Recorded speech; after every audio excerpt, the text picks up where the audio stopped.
Now, one question I see is, well, why have you had to add support for that when it's a VMware platform and we support migrating from VMware? And that's a good question. This is the Nutanix Cloud Interlock podcast with your host, Michael Carr. Welcome back to Nutanix Cloud Interlock. Today we have a jam-packed episode. We're going to dive into 3 really critical phases of migration and modernization when you're moving into the cloud. Joining me today is my good friend, Mr. Chris Porter. It's good to be back on the show, Mike, and good to be talking about this topic. Mate, the first step we often talk about, let's say everybody's done their planning. We'll just ignore that little bit for the moment. When we're actually going into execution phase, we're talking about extension into the cloud as the first step. How do we go about that here at Nutanix? I think one exciting way of approaching this is this is the last kind of investment I've had to put in my data center. I want to go all in on the cloud. I'm going to do that gradually. And the next thing I purchase will be a Nutanix Cloud running in the cluster. So that's that extension piece. But the first thing we need to talk about, and this is really underpins our hybrid multi-cloud kind of story, is around networking. If you can't connect from on-premises to the cloud, then you're not going to be able to make that hybridity really work for you. So we often talk through customers around what do they have already in the cloud. Typically, they might have a direct connect with AWS or they've got an express route. But if they don't, then we can either look at how you'd implement those with a partner, or you look at something like a VPN.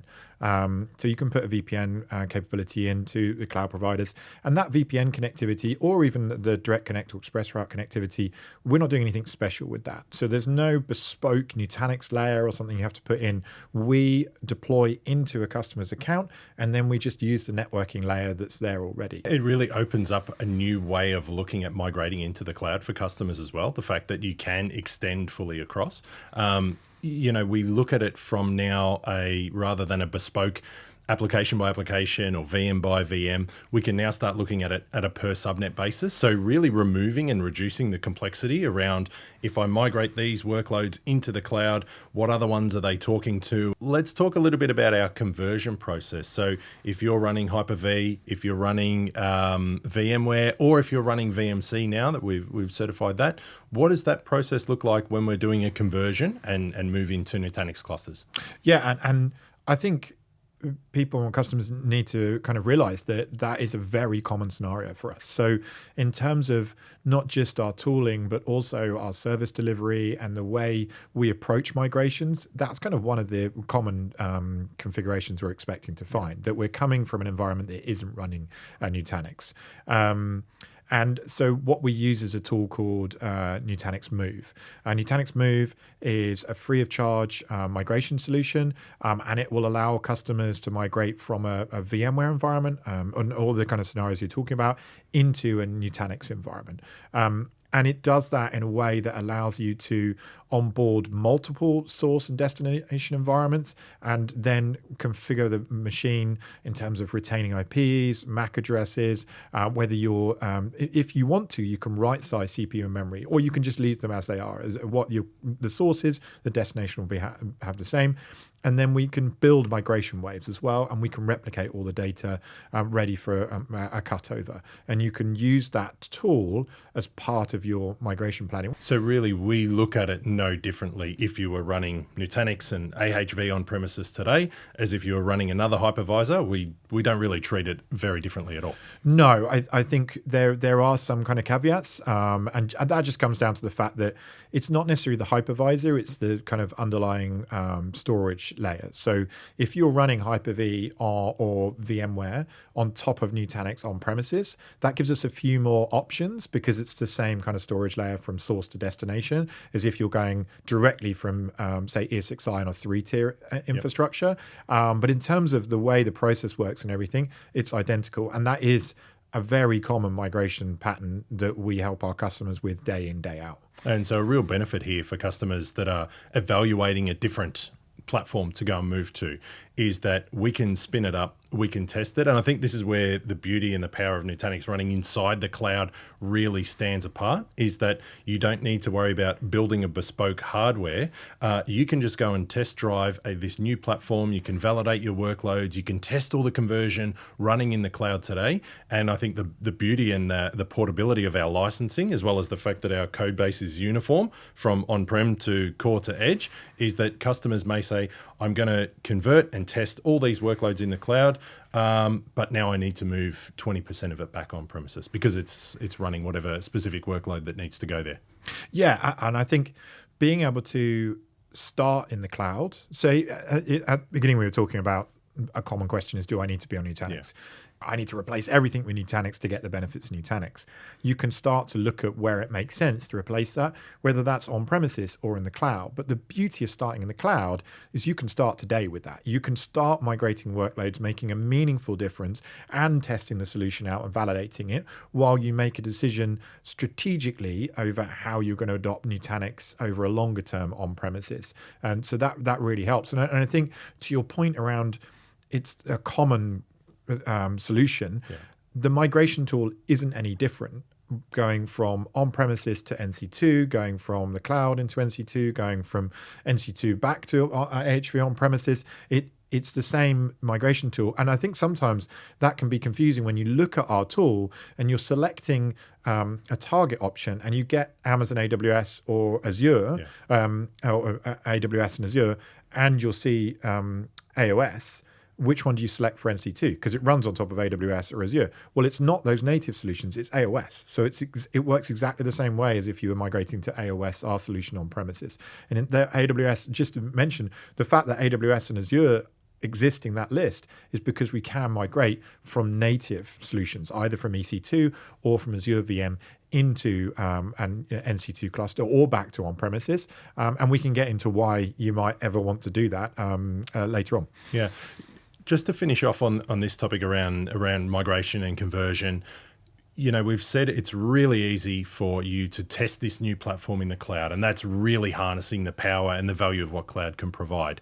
How quick does it take? How long does it take? How quick is it to stand us NC2 up in the cloud? Well, so I've worked with customers where we're standing this up and we're migrating workloads within 6 hours. Yeah. The key thing is a little bit of planning beforehand. If you have an entirely flat network and you could just turn things on as you like, then you can do it I could walk out here and we can have a conversation with you. But typically we're working with enterprise customers that have firewalls in place. They have controls around how cloud is operated and deployed on premises. They need to go through change control and those kind of pieces. So we're being realistic here like that.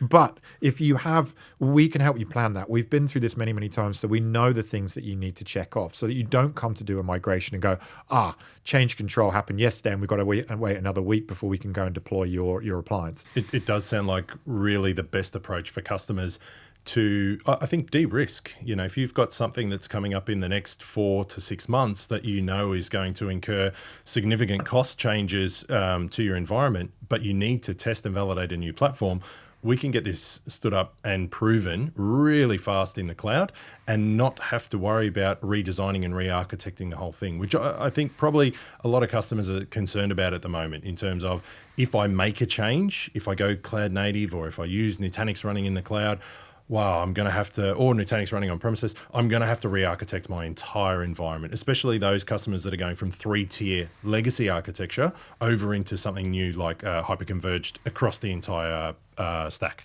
Yeah, and I think we see this with customers where they may have been taking their time with this approach and picking the right projects, or in fact maybe they've embarked on a journey and they've migrated 20-30% of their workloads, and then they're starting to see that migration stagnate. But then something comes along and changes. Suddenly there's an impact. There's a commercial change. There's an acquisition. We kind of know the things we're talking about in the market today, and they suddenly actually need a solution that can help them out very quickly with minimal change, and as you say, de-risking that. So one example where we're seeing this from a lot of customers is around VMware Cloud on AWS, which you mentioned with our migration tool. We've just added support for that. Now, one question I see is, why have you had to add support for that when it's a VMware platform and we support migrating from VMware? And that's a good question. And really that's around some of the bespoke kind of restrictions and the management layer within VMware Cloud and AWS. We just had to validate and test our solution that it worked, because we want to make sure that when we're migrating, it is reliable and trustworthy, and dependable. So we've made those changes, and we now support migrating from VMware Cloud and AWS into a Nutanix NC2 cluster. And that's exactly like doing it from on-premises into NC2. So we can help customers that are looking at alternatives to VMware Cloud and AWS, but don't have the time to modernize. Those workloads were put in VMware Cloud and AWS in the first place. They wanted to preserve IP addresses. They didn't want to modernize them. They were legacy. They needed to leave them there and run them and pick things off. Lo and behold, maybe they didn't pick as much off as they were expecting. And so now they're looking for somewhere they need to move to very quickly, which minimizes change and lowers their risk. Yeah, it sounds like we have a good solution for anyone that's really in that pickle at the moment, and keeping it inside the AWS ecosystem, which, based on our experience, they've probably built other services around inside their tenancy. Yeah, exactly. And if a customer is running native AWS services, then NC2, as we talked about, will deploy into an AWS VPC, and you can just connect to those very straightforward, very simply, and just treat it as another kind of IP endpoint within your AWS infrastructure. Yeah, and I think the beauty of that as well is that what I've seen is that as people have stopped and started to reassess the economics of the workloads that are running in the cloud, they've halted any sort of modernization or decommissioning or facility reduction of what was left on premises as part of that journey. Yeah, I think that's such a kind of compelling and true point. And that it's such a risk as well for businesses. That contagion of, well, I lifted and shifted all these workloads, haven't optimized them, cloud is bad. And so they're sort of stagnate, and then they're stuck trying to decide what they're going to do with them, and they're not innovating. And then at the same time, they'll have challenges that are using the cloud in the right way, and will start to innovate and overtake and consume market share from those people that are kind of stuck trying to figure out what to do and perceive cloud as bad. We're not here to say cloud native solutions are bad. They absolutely have their place, and they can really enable business innovation and kind of drive kind of growth for a business. But if you're stuck with that kind of lift and shift workload consuming costs, what do you do? And so with NC2, you can bring them in, not have to migrate on premises. You can still integrate them with other cloud services, treat them exactly like they were on premises previously. You can set the CPU and RAM to exactly what you need. The CPU goes up, the memory goes up, the usage goes up. You can just add hosts underneath to kind of help build that performance that's needed and demanded, and then shrink it back in when you need to. And what that allows you to start seeing as a customer is a reduction in bill, a re-perception of cloud, and then a reinvestment into the right things into the cloud to allow you to start innovating and competing in the market again. Yeah, you're right. And the more transparency, and I suppose the optimization that we've been building and enhancing in the running of on-premises infrastructure for over a decade now, we're giving customers that now with their bare metal in the cloud. So we're moving more workloads, we're giving you transparency, we're giving you optimization for cost and performance while you're actually running. So the fact that you can migrate a few servers in a rack is not really going to shift the needle when you start talking about cost reduction for facilities, power and cooling, operational cost, network cost, shared infrastructure cost, like that list goes on. And I think that gets lost a little bit. But when you pause your cloud program, which had very clear objectives, you don't get to see that meaningful decommission.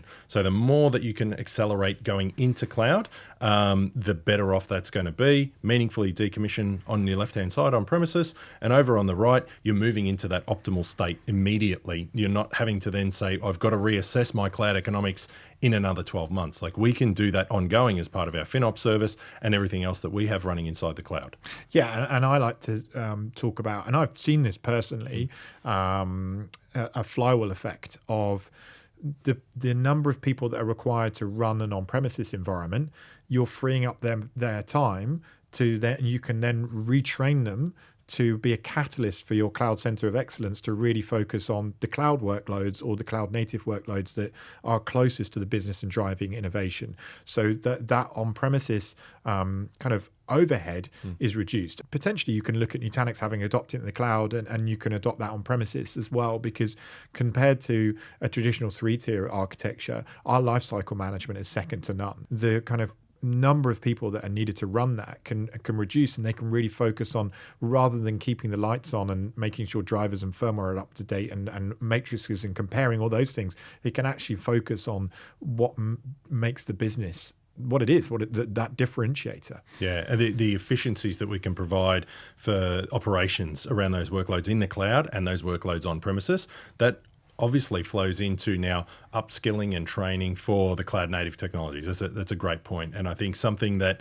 everybody who's stuck in a day-to-day operations job would love to be learning how to do development and modernization of apps into Kubernetes or something else like that, innovative. So that really frees up their time to be able to impact the business more than just scheduling patches and what am I doing with downtime. So it's a great path to really accelerate migration and modernization, as well as keeping all of the IT staff, I think, uniform and happy and progressing.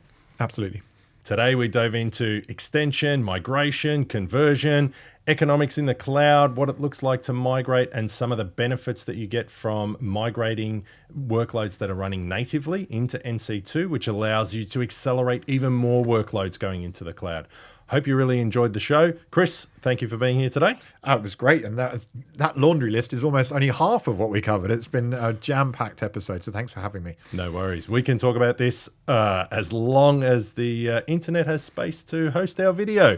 But instead of you having to listen to all of that, you can check us out on LinkedIn. You can hit the Nutanix website to find out more information about Nutanix Cloud Clusters running on your hyperscaler. And make sure you go and check out our test drive program where you can run it up yourself. Thanks for joining us.